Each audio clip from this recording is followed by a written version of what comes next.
can remember growing up as a gamer, my friends and I would always talk about the leap in graphics from one generation to the next. I mean, anytime a new console came out, the first thing we always talked about is, can you believe how good the graphics are? Now, don't get me wrong, graphics alone don't make a video game, as we all know, but it's almost always the very first thing you notice, right? The graphics, the art style, how it looks. And with Ratchet and Clank Rift Apart, I really do feel like games have taken a huge step forward, particularly in this animated style.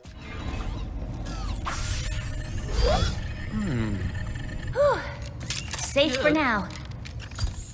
And while they're probably not quite on the level of something like a Pixar film just yet, with Rift Apart, I do feel like they are getting ridiculously close at this point, as you'll see here in this video. I mean, even if you aren't a PS5 owner, just as a fan of animation and gaming, I think even PC gamers, Xbox fans will no doubt appreciate the absolutely gorgeous visuals and just jaw-dropping animation work from Insomniac here. Now, movies are always going to have an inherent advantage because filmmakers are able to control every shot. And sure, games can do this in cutscenes, but video game animators also have to account for one crucial difference between video games and movies, and that's, of course, us, the player. We have the freedom to explore the world and analyze nearly every single texture, every detail, and then they need to have all of that running at a smooth frame rate so the actual gameplay is enjoyable. So one thing Rift Apart really has going for it is that it's one of the few games developed from the ground up for PS5 and only PS5. Even other first-party titles such as Horizon Forbidden West or God of War Ragnarok, while they look fantastic, they also have PS4 versions as well, so they weren't developed from the ground up directly for the PS5. There are a variety of different graphical modes here in Ratchet and Clank, and I ended up going with the performance ray tracing mode on a 4K OLED television, and let me tell you, even the performance mode looks absolutely spectacular. And I think to fully appreciate this game, you need a 4K HDR TV to just appreciate everything they've got going here. Now, I'm not saying it looks bad at 1080, but I did try and capture some gameplay while playing on a 1080 monitor, and while everything looked good, it just didn't have that wow factor that I experienced when playing it directly on the 4K TV. So the footage you're seeing here is 1080, but it's captured directly from my PS5, and depending on the size of screen that you're watching it on, if you're watching it on a smaller screen, it's probably going to look great, but if you're watching it on a big TV or even a large monitor, don't let that fool you. This game in full 4K resolution is just so nice. My 8-year-old son has actually been getting into this game a little bit as well. He saw me playing and thought it looked so fun, so he's tried it out a little bit. And we just keep talking about, how it looks like a movie. Of course, being a parent, we're a big fan of Pixar here. And again, thinking about all those inherent advantages that movies have in terms of being able to control the shot and the set frame rate, even with all of those considerations, I still, especially in cutscenes, Ratchet just comes insanely close. The reflections on Clank alone are astounding. Every time it showed Clank in a cutscene, I just could not get over how glorious everything looked reflecting off of him. Okay, so you were being honest. As I have been saying repeatedly.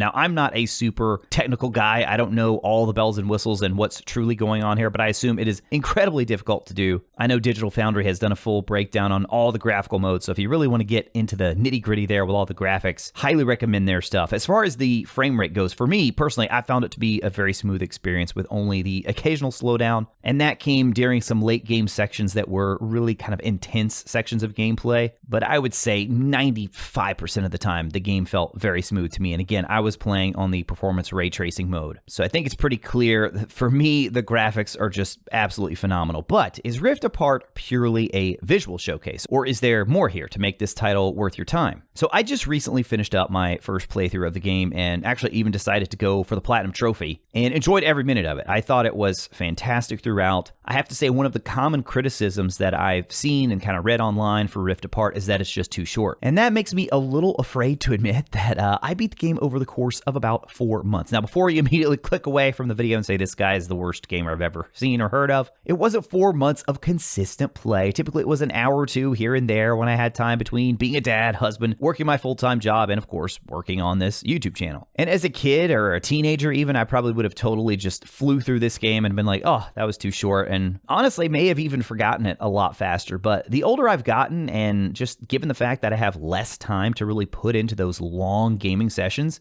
I've started to appreciate more of these games that are a much more contained experience and games that have this kind of innate approachability where you can jump out and jump back in later without feeling like you've just completely forgotten how to play the game. You're totally lost in the story. I think it's why I've tended to gravitate more toward multiplayer games in recent years because I think, they're so pick up and play, you can jump in at any time. But I have to say, for Ratchet and Clank Rift Apart, even as a single player game, I think one of the areas it really shines is in just how approachable it is. Even though I played it over the course of months, sometimes only having time to play once a week, I rarely ever felt like I had to relearn something when I jump back in. There was this one particular move with these kind of launch pads that you find throughout the game. I completely forgot how to do that after it had been a particularly long break between sessions, but that's the only thing. Everything else was just immediately familiar to me, immediately came back to me, and it controls great. The mechanics and movement work well. It has a nice, slick menu system, and more than anything, it's just plain fun. I mean, at the end of the day, what I kept coming back to with Ratchet is just how enjoyable it is to sit down and play the game, traverse through the different worlds, searching for all the collectibles, such as the gold bolts, plus all of the various weapon upgrades. And speaking of the weapons, this has always been kind of a staple of the Ratchet series where they really shine, as in all of these zany, bizarre, over-the-top weapons, and most of them are pretty good here. There are a few that I never cared for or really wanted to use much, but I'd say roughly 3/4 of them are actually worth using, or at least offer some sort of fun element that make them enjoyable to use. And the game also makes it super easy to control and switch between the weapons. You can map your favorite 4 to the D-pad, but most of the time I found myself just going straight to the weapon wheel. All you have to do is hold down the triangle, you get the full weapon wheel, and at first you just have one weapon wheel, but the more you go through the game and unlock more weapons, you end up having, I think it's like 3 weapon wheels by the end. So at that point, when you have that many weapons, it is kind of like an extra step to page over, but for the most part, this system just works really well. Now, going into this game, one of the most talked about features, hyped up quite a bit by Sony, actually was this idea of being able to transport immediately into other dimensions using rifts, hence, of course, the name Ratchet and Clank Rift Apart. Now, this was certainly visually impressive, and I can't imagine what all it took under the hood to actually make that work, but overall, it honestly didn't have a huge impact on gameplay, at least for me, not as much as I was expecting anyway. I anticipated quite a few clever puzzles and maybe some intriguing gameplay scenarios taking advantage of this kind of bouncing back and forth, but it really ends up being far more simple than that. It's almost just like you're transported to another world for a bit, and then you jump back to the other world. I mean, there are some times when they use the dimension hopping mechanics to have you start in one dimension, then you like hit a crystal, transport to another,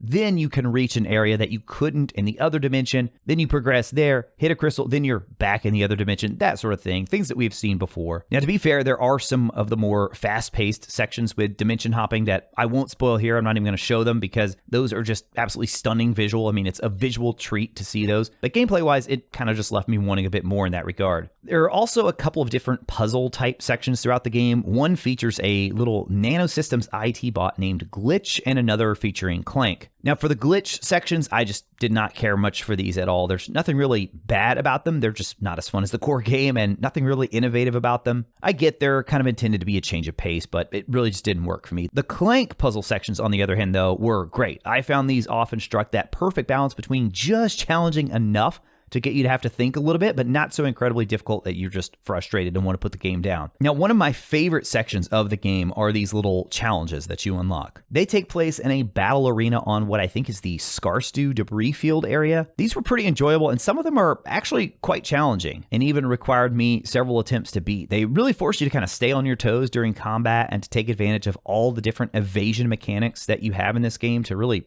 in some cases, keep from getting hit. Now, one little tip here I'll say, if you're struggling with any of these, if you're going for the platinum trophy or something and you want to do everything, you can always come back to these after you've leveled up certain weapons or even your health a bit more. There are some, for example, that will require you to just use one specific weapon, and now if you don't have that weapon upgraded very high, it's going to be even harder. But if you go back out, traverse the other areas, level up that weapon, and then come back, it'll be much easier. So if you're ever looking for a more challenging section that gives you a break from the story, then I would definitely check these out. Now, speaking of the story though, the characters in Rift Apart are fantastic. I mean, the Ratchet and Clank, those two characters for sure are iconic at this point. You already know them as the main two heroes, but this game also introduces us to Rivet. She is a play Lombax from another dimension, as well as Kit. Now, Kit is essentially Clank's dimensional counterpart and serves most of the same gameplay functions as Clank, but she does have a few surprises in store as it relates to the story, and I'm not going to spoil those here for you. So you will play as both Ratchet and Rivet and receive assistance from Clank and Kit throughout the game. That's not a huge spoiler there. As far as the gameplay between the different characters, it's exactly the same, which I would expect some will like and others may be disappointed by. Personally, I didn't mind it too much. I appreciated that I had all the weapons and upgrades that I unlocked. No matter which character I was on, I would have access to all of them. But in terms of that differentiation, sort of a different feel between characters, it's just purely a visual difference. And then of course the different story segments as well. They are exactly the same to control. Now, while the characters are great here, the story in Rift Apart is just